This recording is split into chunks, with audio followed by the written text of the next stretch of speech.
The newsroom.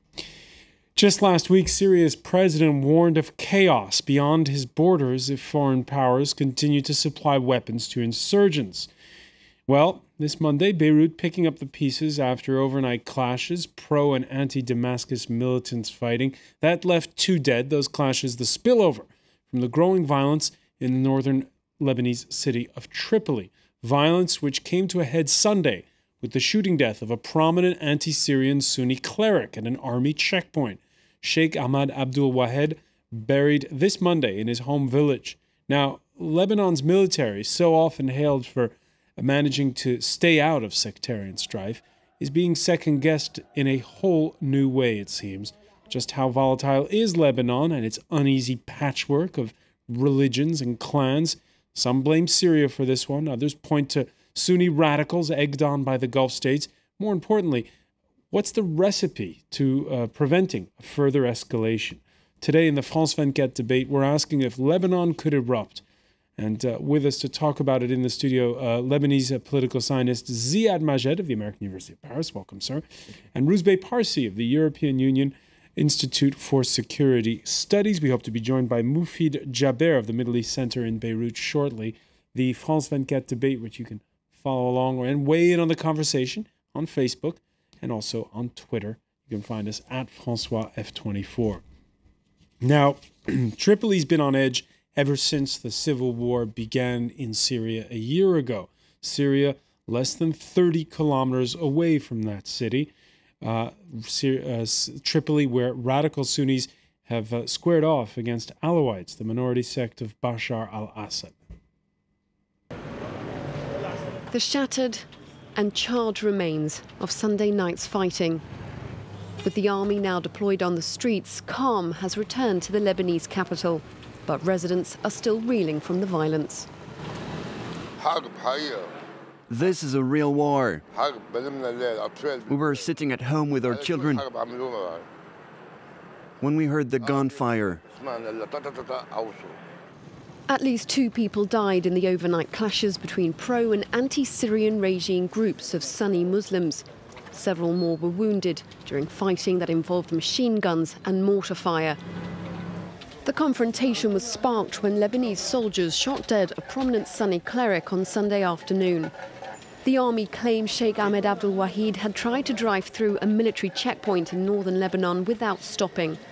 But supporters of the sheikh, who had been vocally opposed to the Syrian regime crackdown, say he was murdered by army officials with links to the Syrian hierarchy. In Tripoli, demonstrators blocked roads to protest the sheikh's death. On Monday, shop owners went on strike. Some believe worse is yet to come. As you can see, we're on the brink of civil war. Over the past week, 10 people in Tripoli have died in fighting between pro- and anti-Syrian regime groups. Tripoli is only 30 kilometers from the Syrian border, and there's fears that spillover violence could become more intense and isolated incidents like Sunday night's clashes even more sustained. All right, and before we talk about the circumstances of the death of Sheikh Abdul Wahed, Ziad Majed, let's get something straight here. Sunday night's fighting, the fighting in Beirut, was between 2 different Sunni factions in that Tariq Jadida neighborhood. So there are Sunnis who are pro-Syrian and Sunnis who are anti-Syrian. Absolutely. The clashes in Tariq Jadida, I think, are a reaction to what happened in Tripoli, but they happened in the neighborhood of Beirut that is a popular neighborhood where the future current of Hariri is very strong and powerful, and where there are some small parties that are loyal to the Syrian regime, who were part of the civil war in Lebanon. The person who led one of these groups, Shakir Berjawi, was part of a militia during the war, a pro-Syrian one. But I think they have no popularity, no popular legitimacy, even if they do have some fighters that could create a chaos in any region. Because here in the West, we tend to use a shortcut to say, oh, the Sunnis are anti-Assad and the and the Shiites are the ones that are pro, but it's actually much more complicated. It's much more complicated, but I think still that there are majorities in each community today in Lebanon that are either pro or anti-Syrian regime. So definitely the Sunni majority in Lebanon is against the Syrian regime, and there is a certain Shiite majority around Hezbollah that is pro-Syrian regime, but you can still find in each community in Lebanon complexities and differences. And by the way, the clashes in Tripoli are not also necessary between Sunni radicals and the Alawites community. Also, you might have different profiles in each community fighting for different reasons. And the memory of the civil war in Tripoli between Tabbani and Baal Mahsen is also, unfortunately, a very sad memory that the Syrian regime, during its hegemony in Lebanon, kept on mobilizing in a way, or kept on making it a possible vulnerable area for clashes and conflicts. All right, it's always been a hotspot. Also, in that report, we heard one version of the events that happened, which is that his motorcade ran the checkpoint. I've heard about 3 different other versions. Which one have you heard? I think there is some elements of each version. There was 2 events taking place in the same region in Akkar. One organized by the Syrian National Party that believes in Greater Syria and is pro-Syrian regime, and another one by a Sunni group in the same city. So already there was some tension. And then this convoy was trying to arrive there. It seems something happened between the convoy and the army. What is clear is that the army opened fire and killed the sheikh. Whether there were some clashes before between his bodyguards and the army, I think the investigation will decide. But in any case, it's a little bit bizarre or strange that a well-disciplined army like the Lebanese one opened fire directly on people and not, let's say, on the tiers of the car. So there are some elements that need to be clarified before we can decide. In any case, this is just a symptom of a bigger malaise that is in Lebanon today due to the situation in Syria, but also due to the problem of the Lebanese system itself and of the confessional tensions in the country. Rouzbeh Parsi, what's your reaction when you hear the way Ziad Majed describes all these different groups armed to the teeth who are constantly, it seems, looking at each other in this very tense fashion? Well, I can only agree. I mean, I think if you look at Lebanese history in the last 100 years, you can see that, in a sense, first you have the stakeholders who live in the country, and then you have everyone else who meddles or is participating in one way or another. And because the basic structural problems of Lebanese society have not been solved, what you've done is you patched things for each decade, more or less. It means that the potential for conflict already exists in the country. And then, of course, when the neighbors go haywire, the confluence, in a sense, just makes it worse. Ziad Majed, you mentioned we're going to have to see what the investigation gives. There were 21 soldiers, including 3 officers, being questioned by military police in relation with Sunday's shooting death of Sheikh Abdul Wahid. Now, the army, which exactly 5 years ago earned plaudits for standing its ground against Sunni radicals, which had taken over the Nar el-Bared Palestinian camp in the northern Lebanese city of Tripoli, this time now coming under fire in some quarters, obviously for this shooting death. What is the status of the army? Sometimes people describe it as this great unifier of the Lebanese. Other times people describe it as this weak entity that's completely overrun anytime any militia wants to duke it out. Well, it is a unifying factor in a way, because it's one of the rare institutions that is still disciplined with a clear hierarchy and with a clear loyalty, at least, to its superiors. The country's president comes from the army. Absolutely.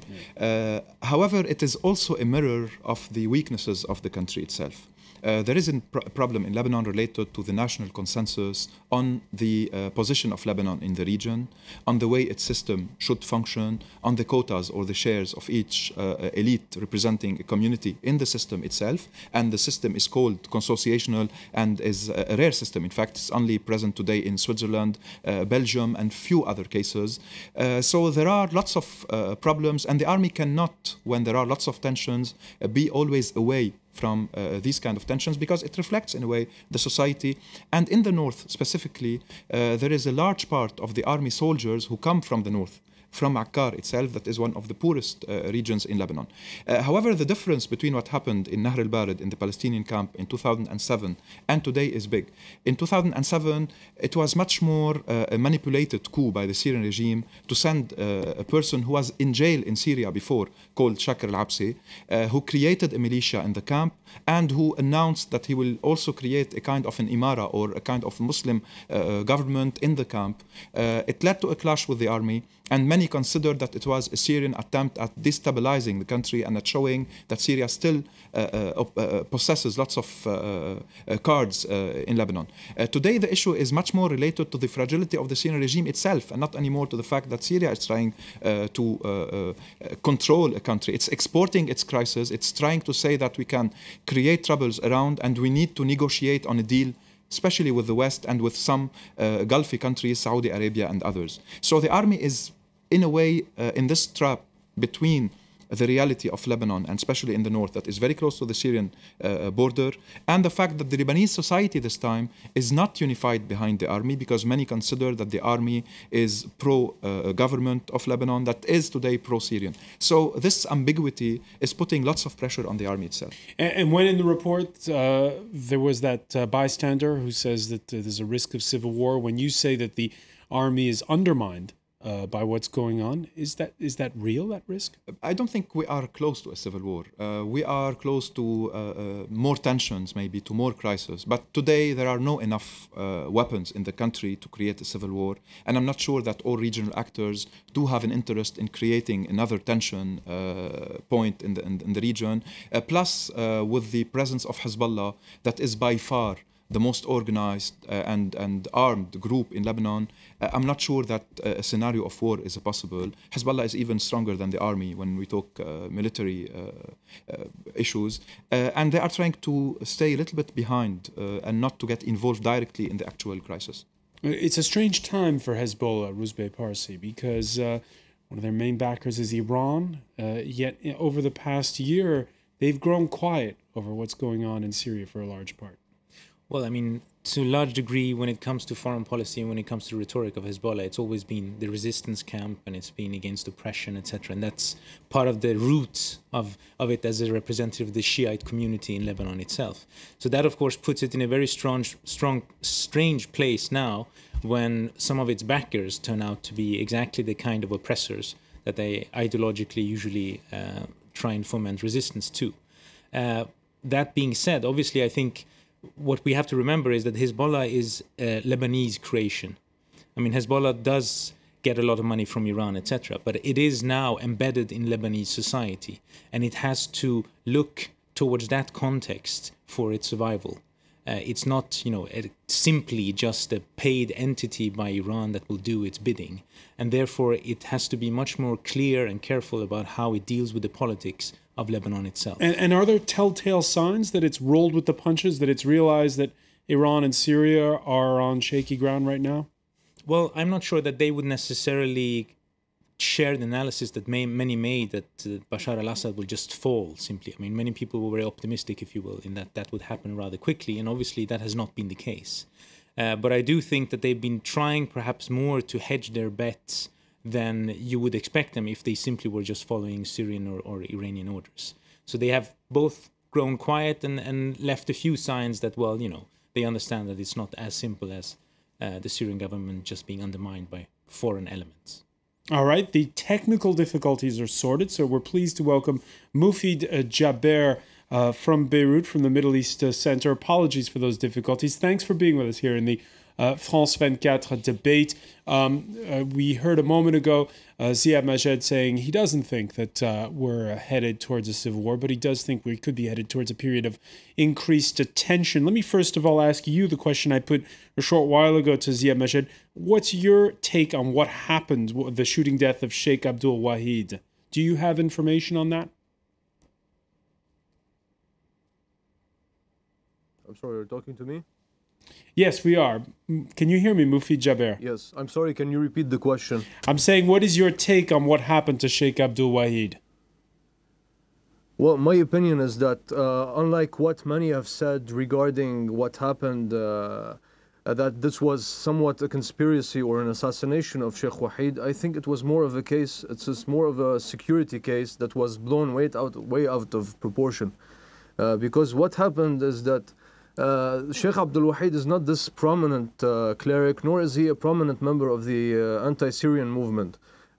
Basically, the checkpoint that was set up was done for certain purposes, which was to protect the people who had went to Halba being the largest Sunni city in the Akkar region, to commemorate a massacre that had occurred 4 years ago against members of the social nationalist Syrian party.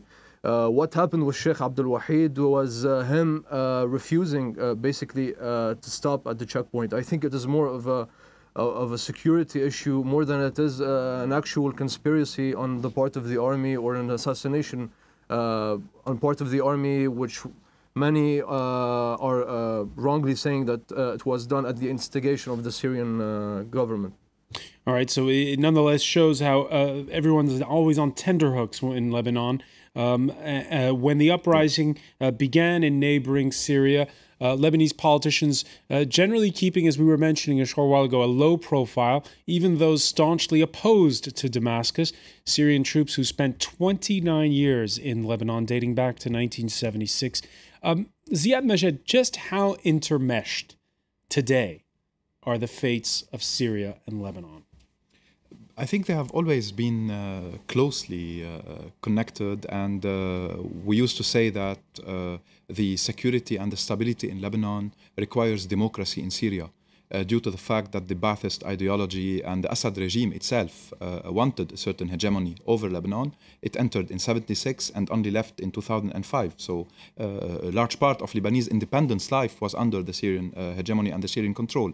This does not hide the fact that there are lots of problems in the Lebanese system, in the confessional system itself, in the political elites and their characteristics and their alliances with foreign forces, not only the Syrian regime. But today, more and more, we can see how the fate of the two countries are once again connected. I think what the government is trying to do, and I'm not opposed to that, is to try to be neutral. Because consociationalism, when there is a division within the society between those who support and those who are against, should be in a way a kind of neutral approach. But neutral approach should not mean any security cooperation with the Syrian regime that is facing a revolution, nor should it lead to any human rights abuse, as sometimes this might happen with Syrian refugees in Lebanon, because this is related to international treaty, to international human rights, to UNHCR documents that Lebanon already signed. So I think it's a very delicate situation. And many Lebanese are divided. However, it's clear also that all demonstrations and mobilizations and sit-in, whether for the Syrian regime or against it, were organized by independent groups, by small groups, and not by the heavyweights of the Lebanese politics. Hezbollah and Amal movement from one side are remaining low profile, regardless of the speeches and the discourse, but in terms of mobilization on the ground. And the future current of Hariri as well is also not participating in sit-ins. So I think they are, in a way, indirectly agreeing that they should avoid direct clashes. And most groups on both sides are smaller groups and only feel that it's a kind of duty to support the revolution, or for those who used to work for the Syrian regime, it's their loyalty as well that they are expressing. All right, so neither the big players don't want to play with fire, but we're going to see whether or not the clout of those little players is growing and who's behind them. Stay with us. You're watching the France 24 debate.